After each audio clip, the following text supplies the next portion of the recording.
One would think I had knocked down a little old lady and stolen her purse, or robbed a Girl Scout by taking her cookies. The response to the recent segment, Why I Will Never Vote for Mitt Romney, really created quite a stir.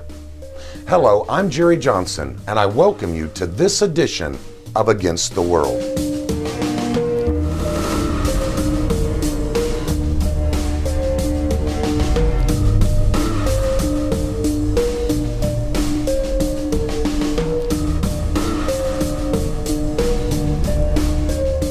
Most of the calls and emails we've received have been, for the most part, very positive and supportive.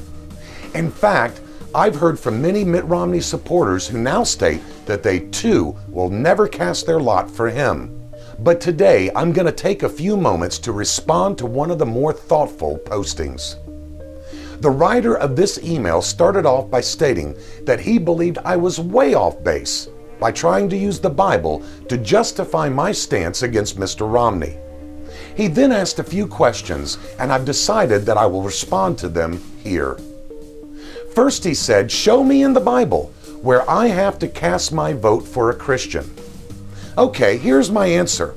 And by the way, you may not agree with me. These are questions that I think every Christian needs to consider. Most Bible-believing Protestant churches have congregational meetings when voting for a minister who's going to fill the pulpit. I don't care if they're Congregational or Baptist. Do you think God cares what the potential ministerial candidate believes? To ask it another way, is it the responsibility of the congregation to make sure that the man that they are considering to fill the pulpit have a valid profession of faith and embrace biblical orthodoxy? I'm just guessing here, but I believe every Bible-believing Christian would answer yes, of course. That's a no-brainer. In Romans 13, verses 3 and 4, Paul identifies civil rulers as ministers of God. And since we have the responsibility to make sure the pulpit minister is a Bible-believing Orthodox Christian, why would we and why should we settle for anything less when it comes to the civil minister? Matthew Poole notes on this passage, that is the end of his office. And for this reason God hath invested him with his authority. The Scriptures apply the same title to him that preacheth the word, and to him that beareth the sword. Both are God's ministers, and there is one common end of their ministry, which is the good and welfare of mankind. Let me pause here to ask you another question.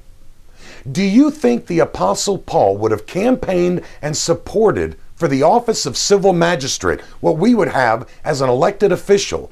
Do you think he would have supported and campaigned for one of the Judaizers whom he had just leveled an anathema against?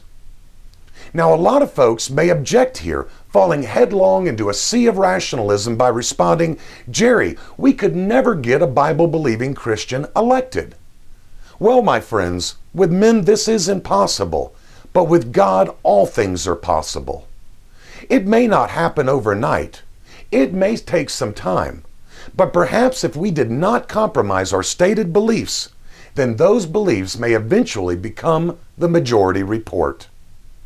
Next, my friend wrote, Romney is a Mormon, and I strongly disagree with a significant number of Mormon theological beliefs, which I find to be inconsistent with the Bible and with historic Christian teachings.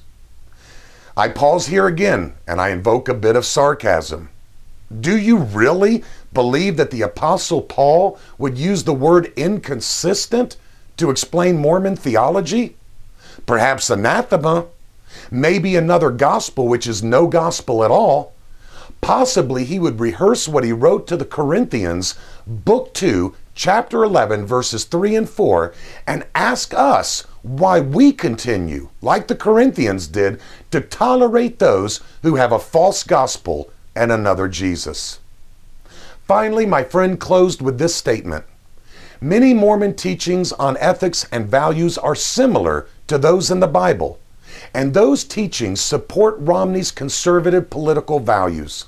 So in conclusion, you can withhold your vote from Romney for political reasons if you wish, but you should not for theological reasons.